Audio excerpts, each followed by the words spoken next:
বিসমিল্লাহির রহমানির রহিম। রসায়ন বিজ্ঞান সপ্তম অধ্যায়।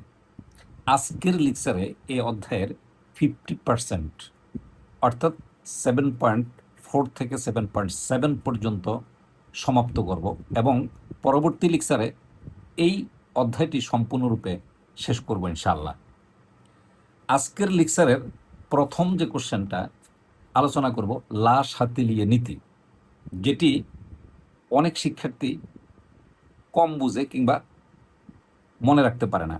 আজকে আমি সুন্দর একটা গল্প বলি, যদি এই গল্পটা মনোযোগ দিয়ে শোনো তুমি কখনোই লা শাতিলিয়ে নীতি আর ভুলবে না।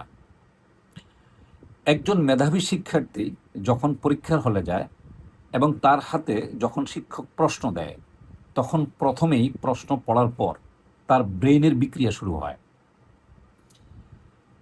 কিন্তু হাতের লেখার জড়তার কারণে স্লো মোশন আসে, আস্তে আস্তে হাতের লেখাটা আসে। প্রথমে যেহেতু ব্রেনের বিক্রিয়াটা শুরু হয় এবং সেই বিক্রিয়া থেকে পর্যায়ক্রমে তার হাতের লেখার স্পিড আসে, তাই আমরা ব্রেইনের এই বিক্রিয়াকে সম্মুখ বিক্রিয়ার সাথে তুলনা করতে পারি। আর হাতের লেখার যে স্পিড, এটাকে আমরা বিপরীতমুখী বিক্রিয়া অর্থাৎ প্রোডাকশন হিসেবে কল্পনা করতে পারি। তার মানে বিক্রিয়ক এবং উৎপাদ। এখন দেখো, প্রথম পর্যায়ে এই সম্মুখ বিক্রিয়া সবচেয়ে বেশি হবে, অর্থাৎ তার ব্রেনটা সবচেয়ে বেশি কাজ করবে এবং হাতের লেখার জড়তার কারণে স্পিডটা কম থাকবে, সে ধীরে ধীরে লিখবে। যত সময় যেতে থাকবে ততই তোমার হাতের লেখার স্পিড বাড়বে এবং ব্রেনও কাজ করবে।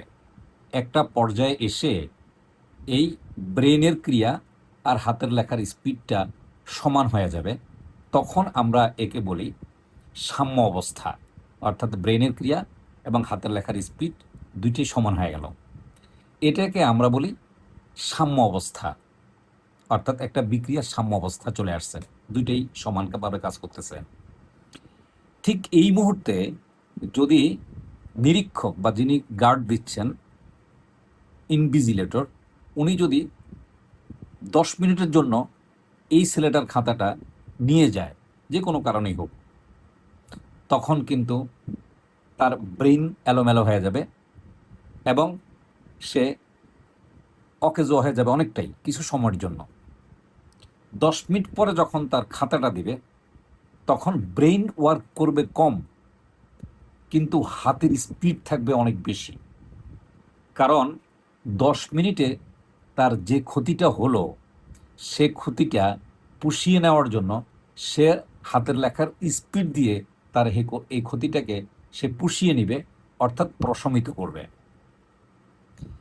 এবং কিছু সময় পর আবার তার ব্রেন এবং হাতের লেখার স্পিড সমান হবে এবং সে সাম্য অবস্থায় ফিরে আসবে। এই যে তার ক্ষতিটা স্পিডে লিখে পুষিয়ে নেওয়া অর্থাৎ প্রশমিত করা, এই যে ঘটনাটা, এটাই হলো লা শাতিলিয়ে নীতি। এখানে ইনভিজিলেটর যে তার খাতাটা নেওয়া, এটা হলো অর্থাৎ আমি বাইরের থেকে তাপ, চাপ বা ঘনমাত্রা যোগ করে দিলাম সাম্য অবস্থা আসার পরে, এতে বিক্রিয়ার মুভমেন্টটা চেঞ্জ হয়ে যাবে, সে আর সাম্য অবস্থায় থাকবে না। কিন্তু প্রাকৃতিকভাবেই যে হয় সম্মুখ বিক্রিয়া অথবা পশ্চাৎ বিক্রিয়া, যে কোনো একটা বিক্রিয়ার গতি বাড়ার মাধ্যমেই তার ওই যে তাপ, চাপ বা ঘনমাত্রা দেওয়ার কারণে যে পরিবর্তনটা বা যে ক্ষতিটা হলো, সেটা সে পুষিয়ে নেবে। এখন এই গল্পটাকে আমি যদি তোমার লা শাতিলিয়ে নীতির মধ্যে 100% প্রয়োগ করে দিই, তাহলে তুমি 100% মনে রাখতে পারবে ইনশাআল্লাহ। সেটা হলো, কোনো বিক্রিয়া সাম্য অবস্থায় থাকাকালীন তাপ, চাপ, ঘনমাত্রা ইত্যাদি পরিবর্তন করলে, তবে সাম্যের অবস্থান এমনভাবে পরিবর্তন হবে যেন তাপ, চাপ, ঘনমাত্রা ইত্যাদি পরিবর্তনের ফলাফল প্রশমিত হয়। এটা হলো লা শাতিলিয়ে নীতি। আমি আরেকবার উচ্চারণ করি, মনোযোগ দিয়ে শোনো। কোনো বিক্রিয়া সাম্য অবস্থায় থাকাকালীন যদি তাপ, চাপ, ঘনমাত্রা ইত্যাদি পরিবর্তন করা হয়, তাহলে সাম্যের অবস্থান এমনভাবে পরিবর্তন হবে যেন তাপ, চাপ এবং ঘনমাত্রা ইত্যাদি পরিবর্তনের ফলাফল প্রশমিত হয়। আশা করি তুমি এই জিনিসটা আরও 2বার শুনবে, তারপর ইনশাল্লাহ তুমি বুঝবে। এই জিনিসটাকে আমি সুন্দর করে এখানে প্রেজেন্টেশন দিচ্ছি। এই যে ব্রেনের ক্রিয়া, এই যে সম্মুখ বিক্রিয়া, এটা হলো বিক্রিয়ক, আর হাতের লেখার স্পিড, এটা হলো উৎপাদ, যেহেতু আমার হাতের লেখা বাড়তেছে, এটা হলো বিপরীতমুখী বিক্রিয়া। একটা সময় দুইটা বিক্রিয়া সাম্য অবস্থায় আসবে, আর ইনভিজিলেটর যখন খাতা টান দিবে, তার মানে বাইরের থেকে একটা দুর্ঘটনা ঘটে গেল, অর্থাৎ তাপ, চাপ বা ঘনমাত্রা আমি পরিবর্তন করলাম, তার মানে ইনভিজিলেটর খাতাটা নিয়ে গেল, তখন সাম্যের অবস্থা অর্থাৎ তার হাতের লেখার স্পিড এবং ব্রেনের কাজ এটা এমনভাবে পরিবর্তন হবে, খাতা দেওয়ার পরে সে দ্রুত লেখার মাধ্যমে সে এটাকে আবার কি করবে, প্রশমিত করে দিবে। আশা করি গল্পটা দিয়ে তুমি লাসাতিনিটা মনে রাখার চেষ্টা করবে ইনশাল্লাহ। এবার আসো আমরা দ্বিতীয় ধাপে আসি, সেটা হলো রাসায়নিক সাম্য অবস্থার জিনিসটা কি। দেখো, ভালো করে দেখো, আমি গ্রাফচিত্রের মাধ্যমে তোমাকে সুন্দর করে দেখাবো। সেটা হলো একটি উভয়মুখী বিক্রিয়ায় বিক্রিয়ক পদার্থগুলো পরস্পরের সাথে বিক্রিয়া করে, যেমন এই যে প্লাস বি, এই যে গোটো সি প্লাস ডি, এখানে এ আর বি, এটা কিন্তু বিক্রিয়ক পদার্থ। তাহলে একটি উভয়মুখী বিক্রিয়া, আমি যদি উভয়মুখী চিহ্নটি রিভার্সিবল রিয়েকশন দেই, তাহলে এটা উভয়মুখী বিক্রিয়া, অর্থাৎ এগুলি বিক্রিয়ক আর এটা হলো উৎপাদ। তাই বলা হয়েছে যে উভয়মুখী বিক্রিয়ায় বিক্রিয়ক পদার্থগুলো, এই বিক্রিয়ক পদার্থগুলো পরস্পরের সাথে বিক্রিয়া করে যদি উৎপাদ উৎপন্ন করে, তখন এই বিক্রিয়াকে সম্মুখ বিক্রিয়া বলা হয়। আবার এই উৎপন্ন পদার্থ যদি আবার বিক্রিয়া করে বিক্রিয়ক পদার্থে ফিরে আসে, তখন তাকে আমরা পশ্চাৎ বিক্রিয়া বলি।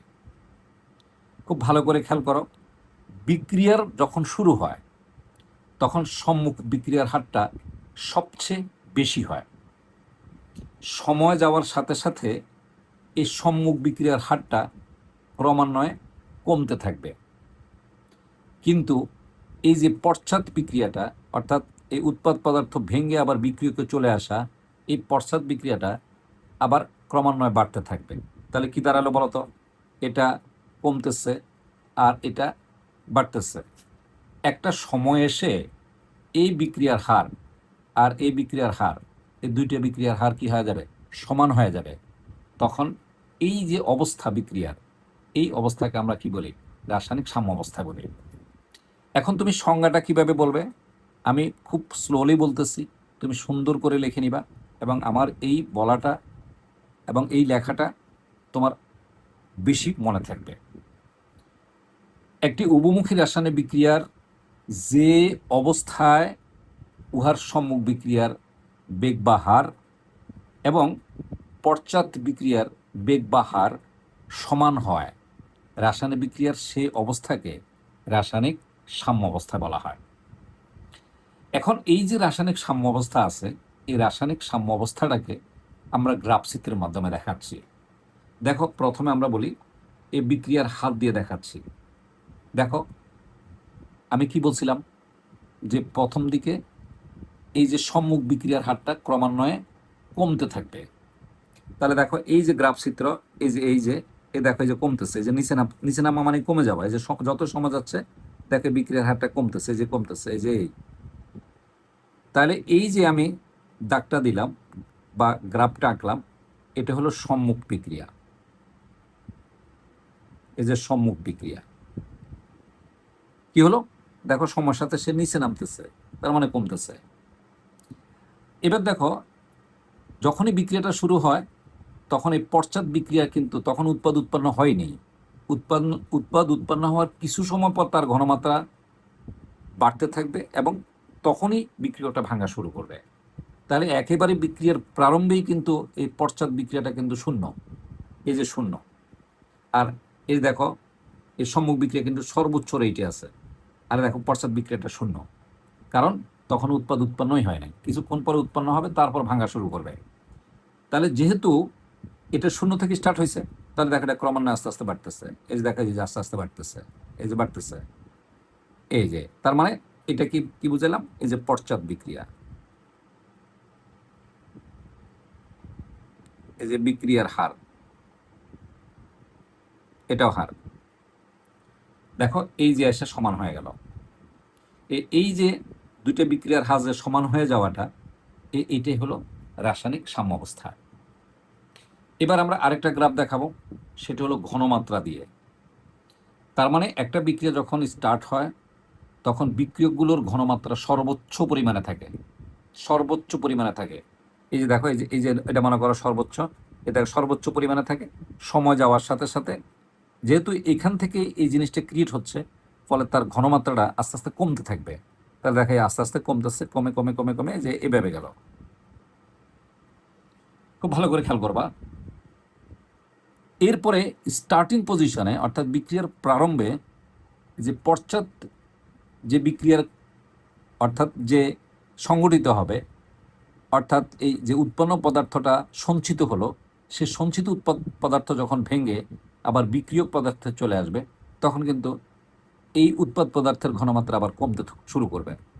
তাহলে ডেফিনেটলি দেখো, আমি আবার বলতেছি, এই বিক্রিয়ার প্রারম্ভেই এই বিক্রিয়ক পদার্থের ঘনমাত্রা ক্রমান্বয়ে দেখা যায় যে কমতেছে। আর এই যে উৎপাদ পদার্থ যেহেতু সঞ্চিত হতে থাকবে, তখন পর্যায়ক্রমে এই উৎপাদ পদার্থের ঘনমাত্রাটা আস্তে আস্তে আস্তে আস্তে বাড়তে থাকবে। এই যে বাড়তে থাকবে ঘনমাত্রা। যখন সাম্য অবস্থায় আসবে তখন এই ঘনমাত্রাটার পরিবর্তন হবে না, সমান না। অনেকে এই কথাটা ভুল করে, ঘনমাত্রা কখনো সমান হয় না। দুইটা বিক্রিয়ক এবং উৎপাদের ঘনমাত্রা সমান হবে না, বিক্রিয়ার হারটা সমান হবে, কিন্তু ঘনমাত্রা কখনো সমান হয় না। ঘনমাত্রা অপরিবর্তিত থাকে। অর্থাৎ একটা পর্যায়ে এসে ঘনমাত্রাটা, এই যে যখন এই পয়েন্টে আসলো, তখন দেখো এই ঘনমাত্রা, এটা হলো কার, এই বিক্রিয়কের ঘনমাত্রা দেখো প্যারালালি চলতেছে। এ দেখা যায় উৎপাদ এর ঘনমাত্রা যে প্যারালালি চলতেছে, তার মানে সমান না। অর্থাৎ যা আছে সাম্য অবস্থায় আসার পর বিক্রিয়ক পদার্থের ঘনমাত্রা যা আছে তাই কিন্তু অপরিবর্তিত থেকে বিক্রিয়াটার সামনের দিকে অগ্রসর হতে থাকবে। আর এই যে জিনিসটা আছে এটা সামনের দিকে অগ্রসর হতে থাকবে, কিন্তু ঘনমাত্রা অপরিবর্তিত থাকবে। তাই এখানে বলা হয় রাসায়নিক সাম্য অবস্থায় বিক্রিয়ক পদার্থের ঘনমাত্রা এবং উৎপাদ পদার্থের ঘনমাত্রা কি থাকবে, অপরিবর্তিত থাকবে। এই যে এই যে বর্তিত, এই যে থাকবে। তুমি নিশ্চয়ই বুঝতে পারছো যে এইটা এমসিকিউতে সবচেয়ে বেশি ইম্পর্ট্যান্ট। নিশ্চয়ই তুমি বুঝতে পারছো। তাহলে আমি এই গ্রাফ চিত্রটা তোমাকে সুন্দর করে বুঝিয়ে দিলাম। তুমি অবশ্যই এটা বারবার দেখবে। কোনো প্রবলেম হলে তুমি কমেন্ট শাখায় কমেন্টস করবে। এখন দেখো আমি কি পড়াইলাম তোমাকে। আমি প্রথমে এই কোশ্চেনটা পড়াইলাম, এই যে 2 নম্বরের আমি প্রথমে লা সাতিলিনিটা পড়াইলাম। এই লা সাতিলিনিটা আমি শেষ করে দিলাম। এরপরে আমি এখন তোমাকে বুঝাইলাম, এই কোশ্চেনটা বুঝাইলাম, এই যে রাসায়নিক সাম্য অবস্থা কাকে বলে, এই জিনিসটা বুঝাইলাম। এবং এটি একটি চলমান প্রক্রিয়া, সবচেয়ে বেশি ইম্পর্ট্যান্ট। আমি ট্রিপল স্টার দিয়ে দিই। দেখো কেন চলমান প্রক্রিয়া, এদিকে খেয়াল করো। যখনই রাসায়নিক বিক্রিয়া, উভমুখী রাসায়নিক বিক্রিয়া সাম্য অবস্থায় আসলো, তখন কিন্তু এই সম্মুখ বিক্রিয়া কিন্তু শেষ হয়ে যায়নি, পশ্চাৎ বিক্রিয়াও কিন্তু শেষ হয় নাই। অর্থাৎ দুইটার বিক্রিয়ার হার সমান হয়েছে, তার মানে বিক্রিয়া শেষ হয় নাই। তার মানে এখানে এই সম্মুখ বিক্রিয়া এবং পশ্চাৎ বিক্রিয়া সমান হারে চলতেছে, বিক্রিয়া কোনো বিক্রিয়া বন্ধ হয় নাই। যেহেতু কোনো বিক্রিয়া বন্ধ হয় না, রাসায়নিক সাম্য অবস্থায় কোনো বিক্রিয়ারই কিন্তু বন্ধ হয় নাই, না সম্মুখ বিক্রিয়া না পশ্চাৎ বিক্রিয়া, কোনোটাই বন্ধ হয় নাই। দুইটা বিক্রিয়াই চলমান অবস্থায় আছে এবং দুইটা বিক্রিয়ারই হার সমান হচ্ছে, কিন্তু বিক্রিয়া বন্ধ হয়নি। তাই আমরা কি বলি যে রাসায়নিক সাম্য অবস্থা একটি গতিময় অবস্থা, অথবা একটি সচল অবস্থা, অথবা একটি সচল অবস্থা, বিশেষ করে চলমান প্রক্রিয়া। এটা খুবই ইম্পর্ট্যান্ট একটা কোশ্চেন। এবার আসো পরবর্তীতে যেটা শিখাবো সেটা হলো যে একটা উভয়মুখী বিক্রিয়াকে কিভাবে একমুখী বিক্রিয়ায় রূপান্তর করা যায়। এটা কিন্তু ইম্পর্ট্যান্ট একটা কোশ্চেন। দেখো আমি বলি, দুইটা প্রক্রিয়া করা যায়। যে আমি এখন এই কোশ্চেনটা পড়াচ্ছি তোমাকে, যে কোশ্চেনটা,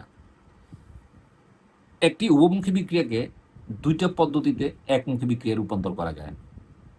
তবে আমরা যদি আরও পুরনো বই পড়ি বা ইন্টারমিডিয়েট থেকে নেই, সেক্ষেত্রে 3টা প্রসেস দেওয়া আছে। তো যেহেতু তুমি ক্লাস 10-এ পড়ো, তোমার 3টা প্রসেসের কোনো প্রয়োজন নেই। তোমার দুইটা প্রসেস এনাফ এবং ফুল মার্কস পাবে।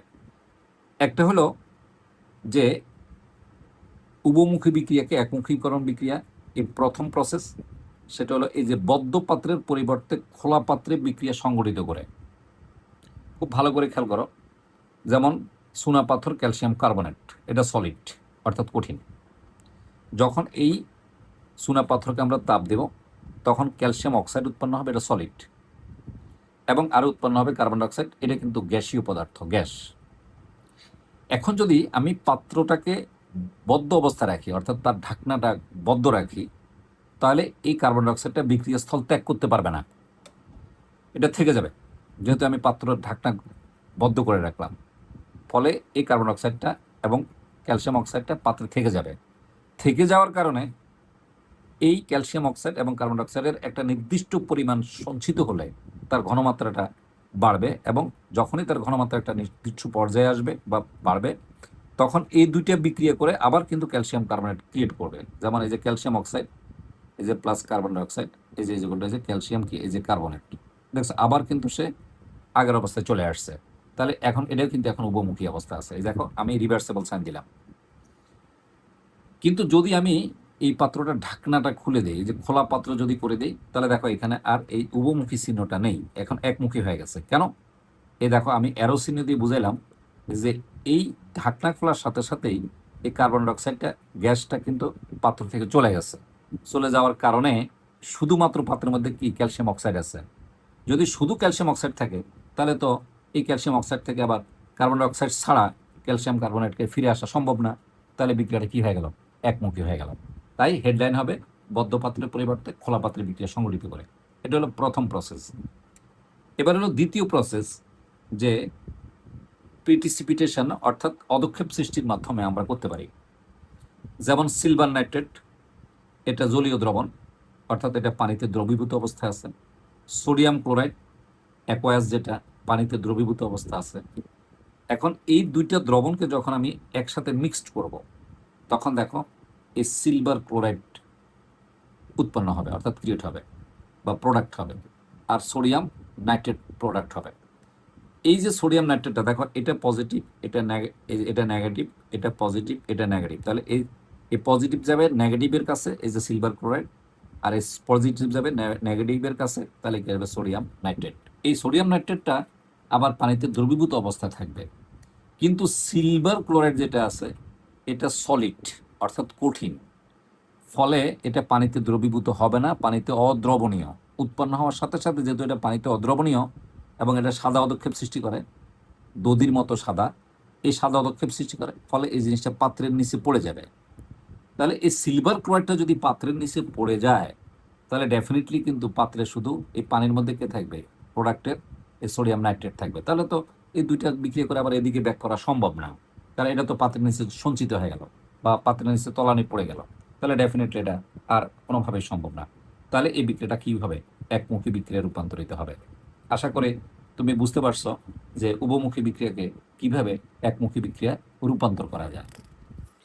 তাহলে আমাদের এই কোশ্চেনটাও ইনশাল্লাহ আমি শেষ করে দিলাম। এবার আসো, একমুখী বিক্রিয়া এবং উভমুখী বিক্রিয়া কাকে বলে? এগুলো 1 মার্কসের কোশ্চেন, এগুলো 1 মার্কসে আসে। তোমরা অনেকেই এগুলো অবহেলা করো। অবহেলা করাটা একেবারে বোকামি হবে বা অন্যায় হবে। সেটা হলো এভাবে হবে, দেখো ভালো করে দেখো, যে এখানে একমুখী বিক্রিয়া কাকে বলা হয়? কোনো রাসায়নিক বিক্রিয়ায় সম্পূর্ণ বিক্রিয়ক যদি উৎপাদে রূপান্তরিত হয়ে যায়, তখন এই বিক্রিয়াকে একমুখী বিক্রিয়া বলা হয়। এবার আসো, উভমুখী বিক্রিয়া কাকে বলা হয়? কোনো রাসায়নিক বিক্রিয়ায় বিক্রিয়ক থেকে যদি উৎপাদ উৎপন্ন হয় এবং কিছু সময় পর উৎপাদ পদার্থ ভেঙে যদি আবার বিক্রিয়ক পদার্থে রূপান্তরিত হয়, তখন এই দুইটা ঘটনা যদি একই সাথে ঘটে, তখন এই বিক্রিয়াকে আমরা কি বলে থাকি? এই যে উভমুখী বিক্রিয়া বলে থাকি। বিক্রিয়ার হার কাকে বলা হয়? এটা খুবই ইম্পর্টেন্ট তোমার পরীক্ষার জন্য, এটা 1 মার্কসে থাকবে। 1 মার্কসে থাকবে বিক্রিয়ার হার কাকে বলা হয়। মনে রাখবে, আমি সুন্দর করে বলে দিচ্ছি, একক সময়ে যে পরিমাণ বিক্রিয়ক উৎপাদে পরিণত হয়। আবার বলি, মনোযোগ দিয়ে শোনো, একক সময়ে যে পরিমাণ বিক্রিয়ক উৎপাদে পরিণত হয় তাকে বিক্রিয়ার হার বলে। আরেকবার বলি, ইম্পর্টেন্ট তো, এই জন্য 3বার বলতেছি। একক সময়ে যে পরিমাণ বিক্রিয়ক উৎপাদে পরিণত হয় তাকে বিক্রিয়ার হার বলা হয়ে থাকে। নিশ্চয়ই তুমি বুঝতে পারছো, এই জিনিসটা ক্লিয়ার হয়ে গেল।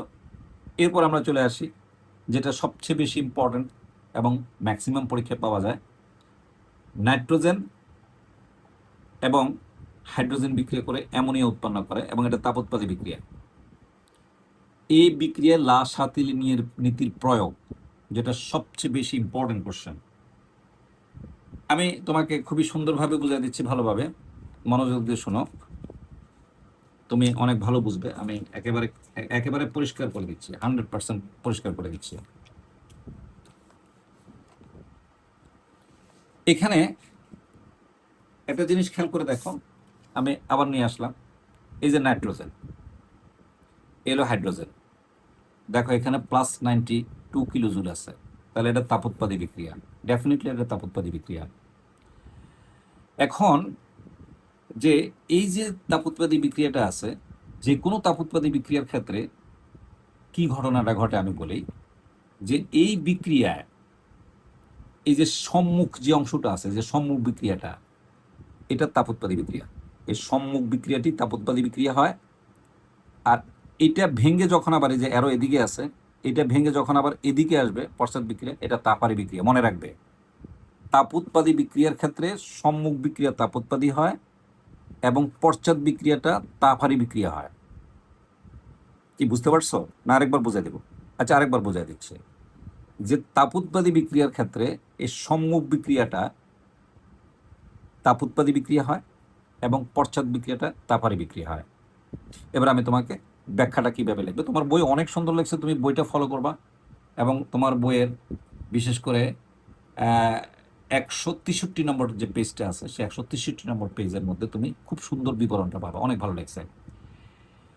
এই বিক্রিয়ায় সম্মুখ অংশটি তাপোৎপাদী, এই যে সম্মুখ অংশটি তাপোৎপাদী, অর্থাৎ নাইট্রোজেন হাইড্রোজেনের সাথে বিক্রিয়া করে যখন অ্যামোনিয়া উৎপন্ন করে তখন এই বিক্রিয়ায় তাপ উৎপন্ন হয়।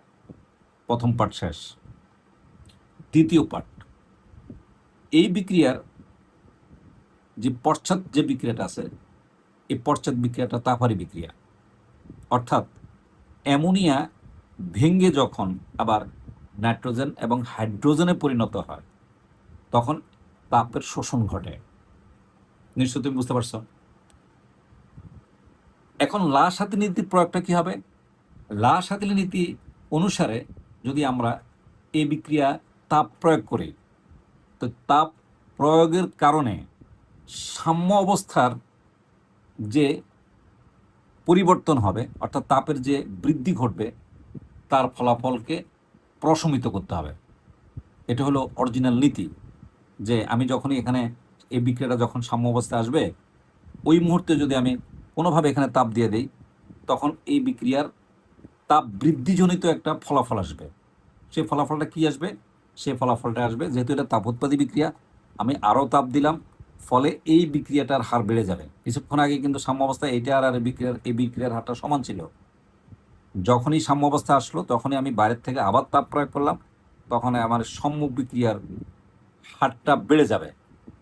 তাহলে একটা সমস্যা হলো না? তাহলে সাম্য অবস্থা তো আর নাই, যেহেতু এটা বেড়ে গেল। এখন এই যে বেড়ে যাওয়াটা, এটা হলো ফলাফল। এখন এই ফলাফলকে প্রশমিত করতে হবে। দেখো কিভাবে প্রশমিত হয়, গড গিফটেড ফ্যাক্টর। আমি যে তাপটা দিলাম, অতিরিক্ত তাপটা দিলাম, ফলে এই বিক্রিয়াটা হারটা বেড়ে যাবে। কিন্তু কিছু সময় পরে আমি যে বৃদ্ধিটা দিলাম, এমনি তো তাপ আমি দিচ্ছি, আবার এই বিক্রিয়া যদি হয় তাহলে তারা আরও বেশি তাপ উৎপাদন হলো, ফলে এই বিক্রিয়ার মধ্যে অধিক পরিমাণ তাপ কিন্তু ক্রিয়েট হয়ে গেল বাইরের থেকে তাপ দেওয়ার কারণে। সাম্য অবস্থা তো নষ্ট হয়েছেই, পাশাপাশি অতিরিক্ত তাপও প্রোডাক্ট হয়ে গেল। যেহেতু আমার এই পশ্চাৎ বিক্রিয়াটা, এই যে এই বিক্রিয়াটা তাপহারী বিক্রিয়া, ফলে অতিরিক্ত তাপটা এই যে অ্যামোনিয়াটা আছে এটা শুষে নেবে। শুষে নিয়ে যে পরিমাণ তাপটা বাড়ছে সেটাকে প্রশমিত করে ফেলবে, ফলে বিক্রিয়াটা আবার সাম্য অবস্থা চলে আসবে। বুঝতে পারছো? আচ্ছা, আরেকবার বুঝাই দিই। সেটা হলো এইভাবে, খুব সহজ। আমি সাম্য অবস্থা আসার পর যদি আমি তাপ দেই, সোজা কথা হলো সে তাপটা এই যে তাপহারি যে অংশটা আছে, ওই অতিরিক্ত তাপ আমি যেটা দিলাম, এবং ফলে এই বিক্রিয়াটার হার একটু বেড়ে গিয়ে আরও তাপ প্রোডাক্ট হলো, তাহলে অতিরিক্ত কিছু তাপ আমি যে তাপটা দিলাম তার সাথে আরও কিছু তাপ প্রোডাক্ট হলো। এই সবগুলো তাপকে এই অ্যামোনিয়াটা কি করবে, শোষণ করে ফেলবে। শোষণ করে এটা আবার এদিকে ব্যাক করে নাইট্রোজেন ও হাইড্রোজেন ক্রিয়েট করে দিবে, অর্থাৎ পশ্চাৎমুখী বিক্রিয়াটা সক্রিয় হয়ে যাবে। ফলে আমি যে তাপটা দিলাম সে তাপটা আমার এই বিক্রিয়া কোনো সমস্যা করতে পারে নাই। কেন করতে পারে নাই? আমার প্রোডাকশন বেড়ে গেল, কিন্তু আমার তাপটা আবার সাম্যাবস্থায় চলে আসছে। এটা হলো লাসাপিল নীতি, খুবই সহজ। আশা করি তুমি বিশেষ করে তোমার বইয়ের 163 নম্বর পেজ, 163 নম্বর পেজ, ঠিক স্যারে যে কথাগুলি বলছি হুবহুব তুমি মিলিয়ে নিবে, একদম লাইন টু লাইন কপি মিলিয়ে নিবা। দেখবা যে আমি যা বলছি তাই লেখা আছে, এবং এটা খুবই ইম্পর্টেন্ট, খুবই মনোযোগ দিয়ে শুনবে, ভালো করে পড়বে। এখন আমি যে কোশ্চেনটা পড়াবো সেটা হলো, এই কোশ্চেনটা আরও বেশি ইম্পর্টেন্ট। এ দেখো, এই তাপের প্রভাবটা দেখালাম, এখন এই চাপের প্রভাবটা দেখাইতে হবে। অর্থাৎ সাম্য অবস্থায় যে কোনো রাসায়নিক বিক্রিয়ায় যদি আমরা চাপ দেই তাহলে কি ঘটনা ঘটবে, এটা অনেক সুন্দর করে আমি বুঝিয়ে দিচ্ছি। তবে খেয়াল রাখবে, এখানে এটা কিন্তু সাজেশান, মানে অর্ধেকের সাজেশান এই অধ্যায়ের, 7.4 থেকে 7.7 পর্যন্ত। এর বাইরে কোনো কোশ্চেন ইনশাল্লাহ নাই, এর ভিতরে কোশ্চেনটা হবে। আমি আজকে পুরোটাই শেষ করে দেব ইনশাল্লাহ। একটু সময় নিলেও তুমি একটু মনোযোগ দিয়ে শোনো, ক্লাসটা সেভ করে রাখো, এই ক্লাসটা ইউটিউবে পাবে, সেখান থেকেও তুমি ক্লাসটা দেখতে পারবে, কোনো সমস্যা নেই। এখন একটা জিনিস তোমাকে মনে রাখতে হবে যে কোনো রাসায়নিক বিক্রিয়ার সাম্য অবস্থা যদি চাপের প্রভাব ব্যাখ্যা করতে হয়, তাহলে এই সবগুলো গ্যাসীয় অবস্থা থাকতে হবে।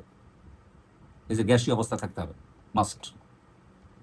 তার মানে বিক্রিয়ক এবং উৎপাদগুলো যদি গ্যাসীয় অবস্থা থাকে, এবং যদি দুই পাশে মোল সংখ্যা সমান হয়, অর্থাৎ বিক্রিয়কের মোল সংখ্যা আর ডান পাশে যদি মোল সংখ্যা, এই দুইটা মোল সংখ্যা যদি সমান হয়, তাহলে সাম্য অবস্থায় আমি যতই চাপ প্রয়োগ করবো না কেন, সাম্য অবস্থার কোনো পরিবর্তন হবে না, সাম্য অবস্থায় থেকে যাবে। যেমন প্রথম রিয়েকশন দেখো, হাইড্রোজেন গ্যাস আয়োডিন বাষ্পের সাথে বিক্রিয়া করে হাইড্রোজেন আয়োডাইড গ্যাস উৎপন্ন করে। এক্ষেত্রে দেখো এখানে এই যে 1 মোল, এখানে 1 মোল, কয় মোল? 2 মোল। দেখো ডানে কিন্তু 2 মোল আছে, তাহলে বাম পাশের মোল সংখ্যা ডান পাশের মোল সংখ্যা কি সমান হয়ে গেল?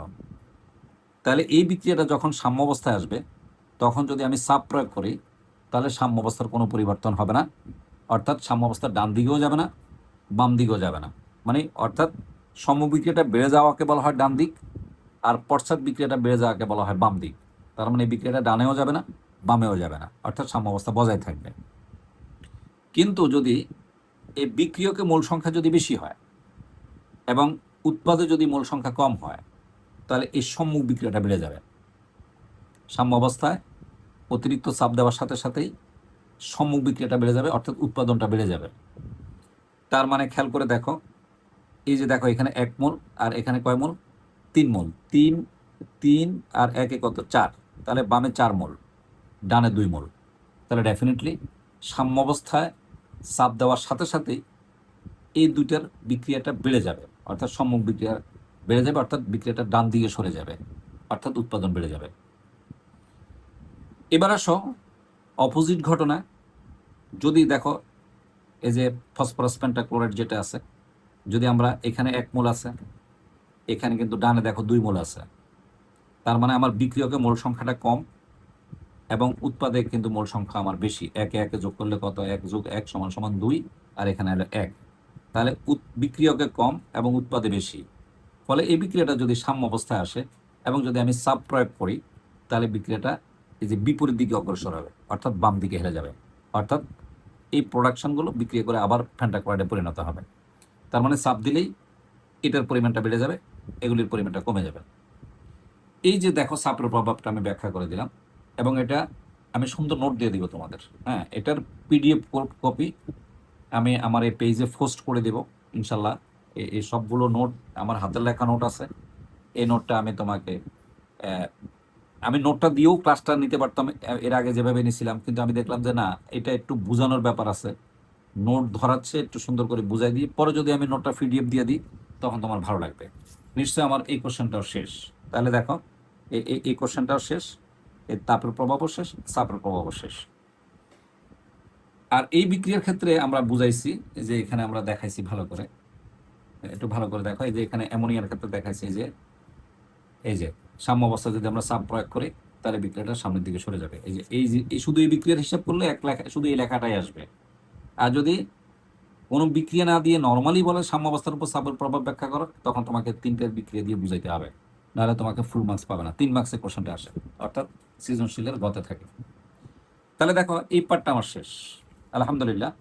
এই পার্টটা আমার শেষ, অর্থাৎ 2 নম্বর প্রশ্ন যেটা স্টুডেন্টরা সবচেয়ে বেশি ভয় পায় সেটা আমি শেষ করে দিলাম।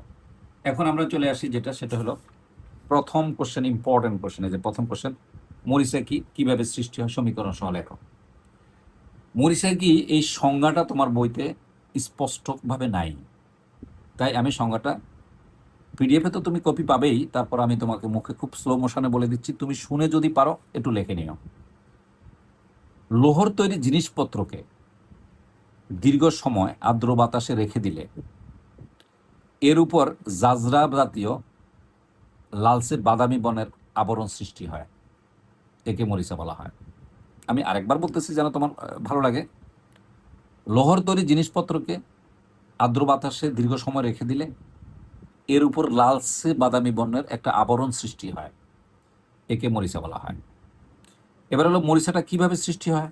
দেখো মরিচাটা কিভাবে সৃষ্টি হয়, এই যে আমি লোহার তৈরি জিনিস রেখে দিলাম বাতাসে, এটা হলো বাতাসের জলীয় বাষ্প পানি, আর এটা হলো বাতাসের অক্সিজেন।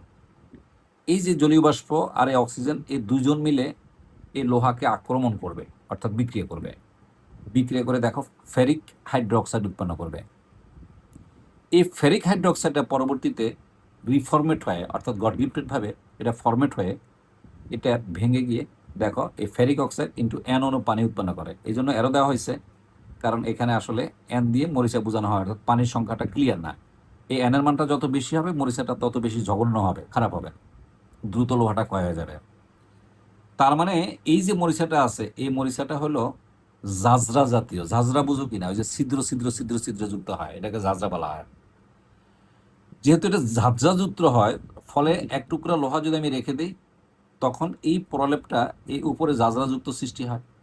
যেহেতু এখানে ছিদ্র আছে, ফলে ভিতরের লোহাগুলোকে আবার আক্রমণ করে এই অক্সিজেন আর জলীয় বাষ্প। আক্রমণ করতে করতে একটা সময় দেখা যায় যে সম্পূর্ণ লোহাটাই বা সম্পূর্ণ লোহার তৈরি দ্রব্যটাই ঝাঁঝরাতে পরিণত হয়ে যায়, অর্থাৎ কিছুই থাকে না অবশিষ্ট। তার মানে সম্পূর্ণ ভ্যানিশ হয়ে যায়। এই জন্য মরিচাটা ভালো না, খারাপ। এটা হলো মরিচা ক্রিয়েট হয়। 1 নম্বর কোশ্চেনটা আমরা শেষ করলাম। 2 নম্বর প্রশ্ন যেটা আছে দেখো, এই 2 নম্বর প্রশ্নটা কিন্তু অনেক ইম্পর্টেন্ট বোর্ডের জন্য। ইনশাল্লাহ গতানুগতিক ধারার প্রশ্ন আসবে না, মনে রাখবে 2027 সালে যে এসএসসি পরীক্ষা হবে, যদি কোনো শিক্ষার্থী সতর্ক না হয় তাহলে পরীক্ষার হল থেকে তাকে কাঁদতে কাঁদতে বের হয়ে আসতে হবে। মনে রাখতে হবে, প্রত্যেকটা জিনিস খুব নিখুঁতভাবে পড়তে হবে। তাই আগের সাজেশন ফলো করে পড়া, একটা নির্দিষ্ট কোশ্চেন পড়া, ওয়ান শুট ক্লাস, কেউ যদি এই ধরনের ফাঁদে পড়ো, আমার দৃঢ় বিশ্বাস যে তোমার বিপর্যয় হওয়ার সম্ভাবনা অনেক বেশি থাকবে। আশা করি তুমি এই ভুলটা করবে না। এখানে দেখো এই কোশ্চেনটা আমি 4টে স্টার দিয়ে রাখলাম। কপার বা অ্যালুমিনিয়াম ক্ষয় সাধিত হয় না কেন? অর্থাৎ কপার এবং অ্যালুমিনিয়ামের কোনো দ্রব্যকে আমরা দীর্ঘদিন, বছরের পর বছর যদি আমরা নর্মাল বাতাসে ফেলে রাখি, আর্দ্র বাতাস হোক, যে কোনো জায়গায় ফেলে রাখি, এমনকি পানিতেও ডুবায় রাখি, এগুলি কখনো ক্ষয় হবে না। কেন ক্ষয় হবে না সেটাই জানতে চাওয়া হয়েছে। এই উত্তরটা হলো এটা, আমি তোমার বলি। কপার এবং অ্যালুমিনিয়াম দ্বারা কোনো ব্যবহৃত জিনিস যদি আমরা দীর্ঘ সময় বাতাসে রেখে দিই, তখন কি ঘটে সেটা আমি তোমাকে সুন্দর করে বুঝিয়ে দিচ্ছি। কপার অথবা অ্যালুমিনিয়ামের তৈরি জিনিসপত্র যখনই বাতাসের সংস্পর্শে উন্মুক্ত করা হয় বা রাখা হয়, তখনই এই কপারের সাথে ফট করে, এবার আর জলীয় বাষ্প আক্রমণ করে না, শুধু অক্সিজেন আক্রমণ করে। এ আক্রমণ করে দেখো কিউফ্রিক অক্সাইড উৎপন্ন করে। এই যে কপার 2 অক্সাইড, এখানে কপারের যোজনী 2, এই যে কিউফ্রিক অক্সাইড বা এই যে কপার 2 অক্সাইড উৎপন্ন করে। এই যে কপার প্লাস অক্সিজেন, এই যেগুলো কিউফ্রিক অক্সাইড বা কপার 2 অক্সাইড উৎপন্ন করে। যদি অ্যালুমিনিয়ামের দ্রব্য হয় তাহলে অ্যালুমিনিয়ামটা আবার অক্সিজেনের সাথে বিক্রিয়া করে এই যে অ্যালুমিনিয়াম অক্সাইড উৎপন্ন করে, এই যে অ্যালুমিনিয়াম অক্সাইড উৎপন্ন করে। মজার ব্যাপার হলো কি, এই যে দেখ আমি এখানে চিত্র দিয়ে দেখাইছি, এই যে ভিতরে কালোটা হলো কিন্তু সম্পূর্ণ এই কপার অথবা অ্যালুমিনিয়াম তৈরি দ্রব্যাদি। দেখো উপরে লাল, এই যে লাল পাতলা একটা আবরণ পড়ে গেছে, কি কপার অক্সাইড যদি কপারের দ্রব্য হয়, অ্যালুমিনিয়াম অক্সাইড যদি অ্যালুমিনিয়ামের দ্রব্য হয়, তার উপরে দেখো একটা পাতলা লাল প্রলেপ পড়ে গেছে। সবচেয়ে বড় ব্যাপার হলো এই লাল প্রলেপটা ঝাঁঝরাযুক্ত না, পাশাপাশি এই কপার অক্সাইড এবং অ্যালুমিনিয়াম অক্সাইড এরা বাতাসের কোনো উপাদান দ্বারাই আক্রান্ত হয় না।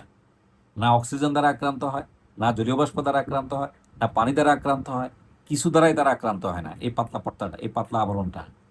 ফলে যেহেতু পুরো এই অ্যালুমিনিয়াম অথবা কপারের তৈরি যে দ্রব্য বা যে জিনিসপত্রটা আছে তার উপরে কিন্তু এই প্রলেপটা পড়ে গেছে, উপরে পাতলা একটা প্রলেপ পড়ে গেছে, এবং এই প্রলেপটা পরবর্তীতে বাতাসের কোনো উপাদানের সাথে বিক্রিয়া করে না। ফলে এই প্রলেপের ভিতরে আমার যে মূল কপার এবং যে অ্যালুমিনিয়ামটা রয়ে গেল সেটা কিন্তু বিশুদ্ধ অবস্থায় থেকে যায়। তাই এটা কখনো ক্ষয় হবে না, এই পাতলা পর্দার কারণে ক্ষয়টা হবে না। এই কপার অক্সাইড এবং অ্যালুমিনিয়াম অক্সাইড এই পাতলা যে পর্দাটা আবরণটা, এই আবরণটা পড়ার কারণেই মূলত এই কপারের অথবা অ্যালুমিনিয়ামের যে দ্রব্য মানে জিনিসপত্র আছে তারা আর ক্ষয় হবে না, তারা দীর্ঘদিন থাকবে এবং দীর্ঘদিন এটা ব্যবহার করা যায়। নিশ্চয়ই তুমি বুঝতে পারছো, অর্থাৎ কোনো মরিচা পড়বে না। এবার আসো পরবর্তী যে কোশ্চেনটা আসে সেটা হলো যে ইম্পর্টেন্ট কোশ্চেন, সেটা হলো এটা দেখো যে পিঁপড়া বা মৌমাছি কামড়ের জ্বালা কিভাবে নিরাময় করা হয়।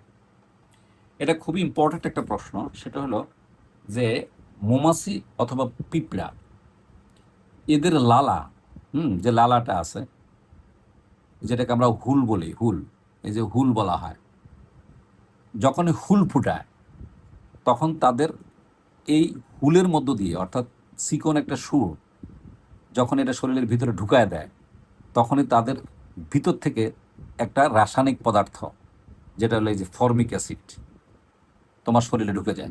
এই যে ওই যেখানে তোমার এই যে মনে করে তোমার শরীর ঠিক এই জায়গায় তোমাকে হুল ফুটাইলো, এই যে হুল ফুটাইলো অর্থাৎ তার যে চিকন, যে ধারালো চিকন, যে একেবারে সুইয়ের মতো যে জিনিসটা তার তোমার শরীরে ঢুকায় দিল, সে সুইয়ের ভিতর দিয়ে কি হলো, এই ফর্মিক অ্যাসিডটা কি হয়ে গেল, এটাকে আমরা হুল বলি, এই হুলের ভিতর দিয়ে ফর্মিক অ্যাসিডটা তোমার শরীরে ঢুকে গেল।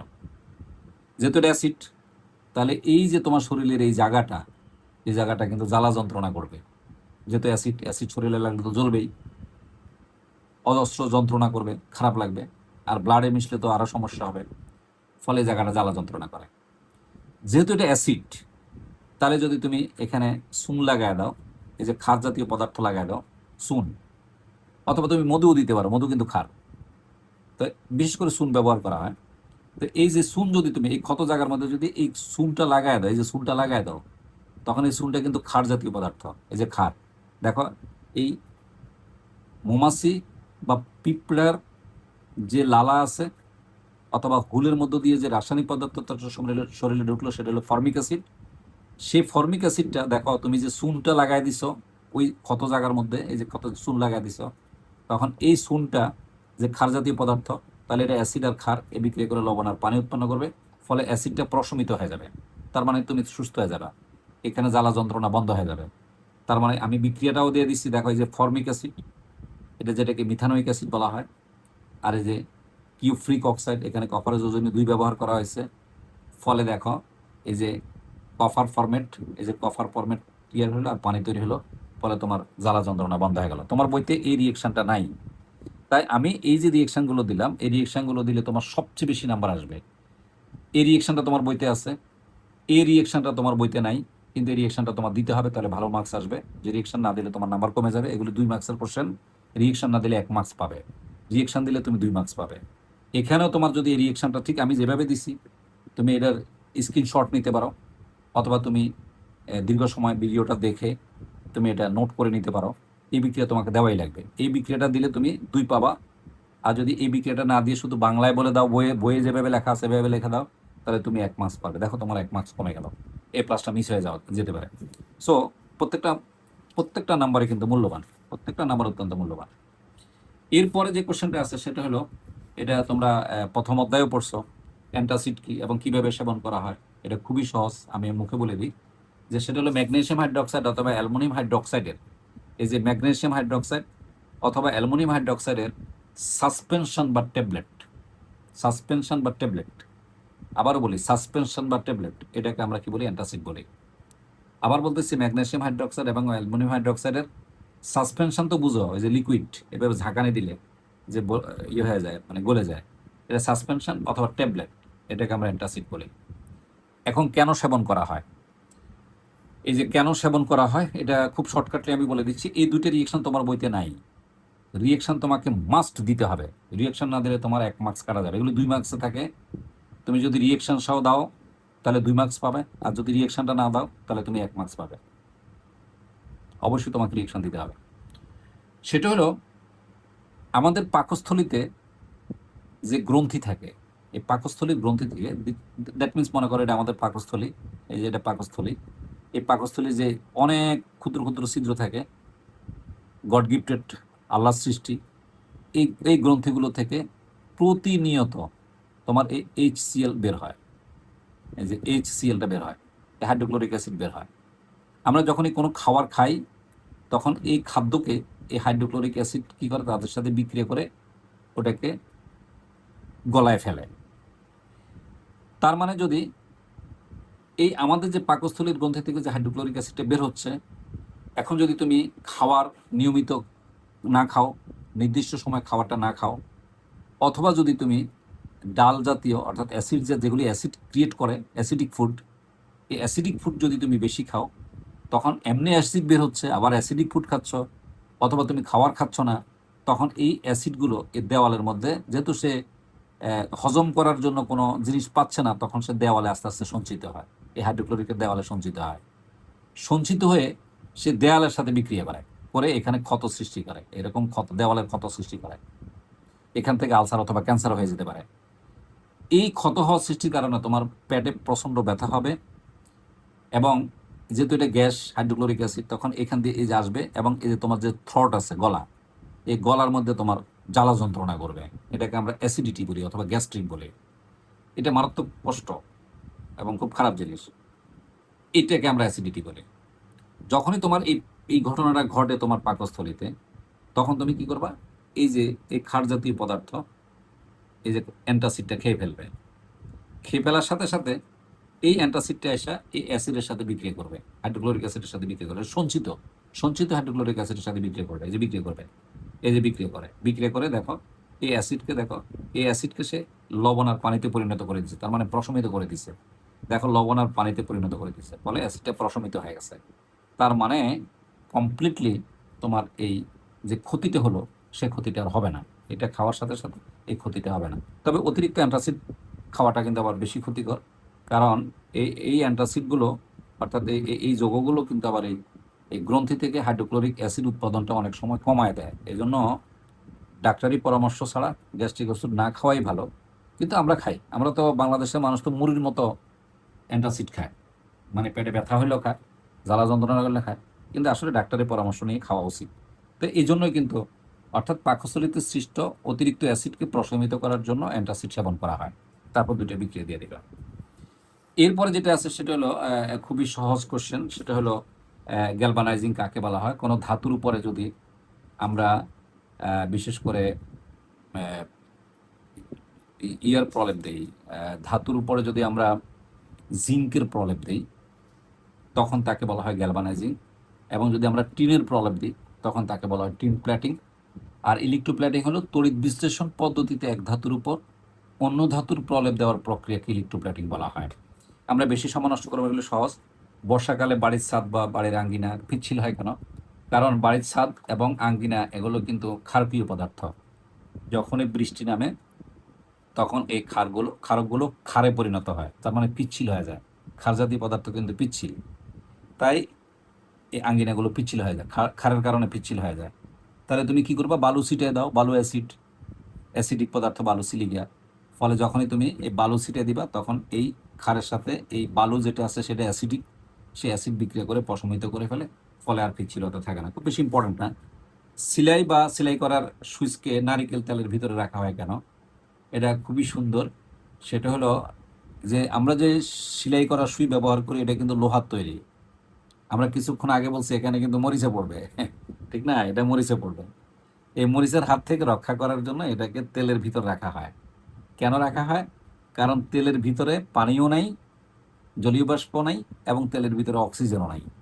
ফলে এই নারিকেল তেলের ভিতরে যদি আমরা, নারিকেল তেল কেন, যে কোনো তেলের ভিতরে রাখলে হবে, এই তেলের ভিতরে যদি কেরোসিন তেলের ভিতরে রাখলে হবে, এই তেলের ভিতরে যদি আমরা সুইটাকে ফেলে দেই বা ফেলে রাখি, তখন ওই সুইকে জলীয় বাষ্প আর অক্সিজেন আক্রমণ করতে পারে না, ফলে ওই সুই মরিচা পড়ে না, ফলে সুইটা মানে ঠিক থাকে, নষ্ট হয় না, মরিচের হাত থেকে রক্ষা পায়। এই জন্য এই সেলাই করা সুইকে নারিকেল তেলের ভিতরে রাখা হয়। অনেক সময় নারিকেল তেলের পরিবর্তে আসতে পারে কেরোসিন তেলে রাখা হয় কেন, অনেক সময় এরকম বলে পাউডারের ভিতরে রাখা হয় কেন, অর্থাৎ যেখানে রাখবা যেন মানে অক্সিজেন এবং জলীয় বাষ্প আক্রমণ করতে না পারে।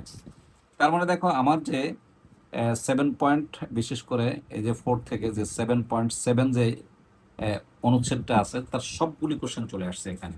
এর বাইরে কোনো প্রশ্ন পড়ে আসবে না, এর ভিতরেই আসবে, এর বাইরে কোনো প্রশ্ন নাই, এবং টেস্ট পরীক্ষার জন্য খুবই ইম্পর্টেন্ট।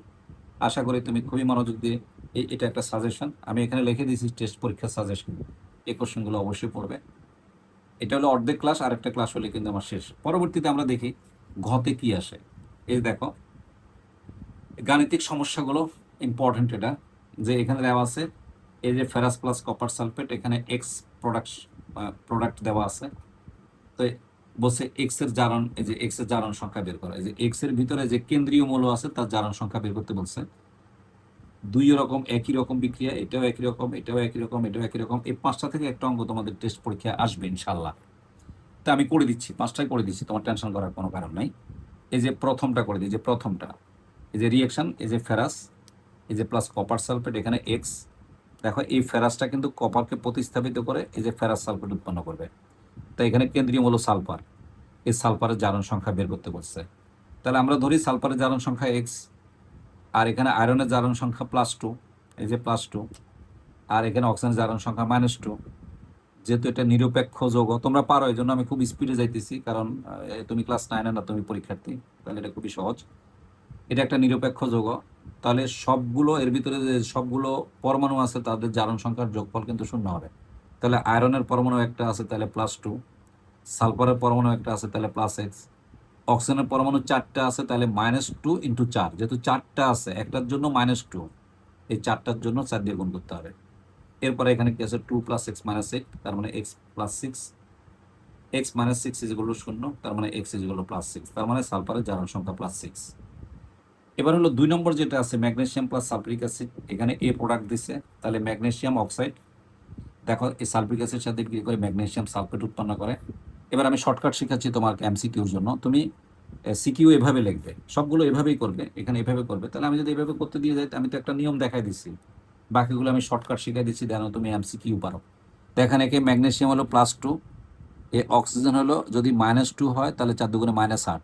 তো এটা শূন্য করতে গেলে দেখো সালফারের উপর +6 লিখতে হয়, তাহলে এখানে সালফারের জারণ সংখ্যা +6, এই যে সালফারের জারণ সংখ্যা +6।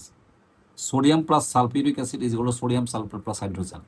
তো এখানেও সালফার, দেখো এই যে অক্সিজেন হলো 4টে আছে, একটার জন্য যদি -2 হয়, তাহলে 4টার জন্য -8, আর সোডিয়াম হলো 2টে আছে +2, তাহলে শূন্য করতে গেলে এই সালফার উপরে 6 লিখতে হয়, +6 + 2 = 8, -8 শূন্য হয়, তাহলে সালফারের জারণ সংখ্যা +6। পরে কার্বন ডাইঅক্সাইড, এটা বেশি ইম্পর্ট্যান্ট। কার্বন ডাইঅক্সাইড আর যদি পানি বিক্রিয়া করে, তাহলে কার্বনিক অ্যাসিড উৎপন্ন করে। এই কার্বনিক অ্যাসিডের মধ্যে দেখো এই কার্বন হলো মাইনাস, এই যে দেখো এই যে অক্সিজেন যেটা আছে, অক্সিজেন, এই অক্সিজেন হলো -6, এই যে -6 তিনটে আছে -6, এর হাইড্রোজেন হলো +2, তাহলে অবশ্যই কার্বনের উপর +4 লিখতে হয়, 4 আর 2 = 6, শূন্য, তাহলে কার্বনের জারণ সংখ্যা +4। এরপরে দেখো পরেরটা যেটা আছে, এটা খুব সুন্দর, বলছে এখানে সালফারের জারণ সংখ্যা কত হয়, এ দেখো এটা হলো -6, তাহলে সালফারের জারণ সংখ্যা +6। আর এখানে হাইড্রোজেন সালফাইডের ক্ষেত্রে এই যে হাইড্রোজেন হলো +2, তাহলে সালফার হলো -2। তাহলে দেখো এই প্রথম প্রোডাক্টে সালফারের জারণ সংখ্যা +6, দ্বিতীয় প্রোডাক্টে সালফারের জারণ সংখ্যা -2। এই যে বলছে 1 নং এবং 2 নং বিক্রিয়া সালফারের জারণ সংখ্যা সমান হবে কি না, সালফারের জারণ সংখ্যা সমান হবে না। প্রথম প্রোডাক্টে সালফারের জারণ সংখ্যা পাওয়া গেল +6, আর এই যে প্রথম প্রোডাক্টে, আর দ্বিতীয় প্রোডাক্টে সালফারের জারণ সংখ্যা পাওয়া গেল -2, তার মানে জারণ সংখ্যা সমান নয়। নিশ্চয়ই এই ক্লাসটা আমি অত্যন্ত চেষ্টা করছি, আলহামদুলিল্লাহ আমি শেষ করতে পারছি অর্ধেক, 50%। আর একটা লেকচারের মাধ্যমে বাকি 50% শেষ করে দিয়ে তোমার আস্থা ফিরিয়ে নিয়ে আসবো, কথা এবং কাজ এক থাকবো ইনশাল্লাহ। এবং এই অধ্যায়টা তোমার কাছে সবচেয়ে আনন্দের করে দেওয়ার আমি চেষ্টা করব। রস যোগ আরোহণ, রসায়ন, এটাই হলো রসায়ন। যে বুঝে পড়ে সে আনন্দ পাবে, আর যে বুঝে পড়বে না তার কষ্ট হবে, তার রস বের হবে। সো আমরা চেষ্টা করব রসায়নটা তোমার যেন প্রিয় সাবজেক্ট হয়। অবশ্যই কমেন্টস করবে। অনেক ধন্যবাদ, ভালো থাকবে। নেক্সট ক্লাসের জন্য ইনশাল্লাহ অপেক্ষা করবে। আমরা নেক্সট ক্লাসটা দেখলে অবশ্যই তুমি দেখবে, অবশ্যই কমেন্টস করবে। ধন্যবাদ।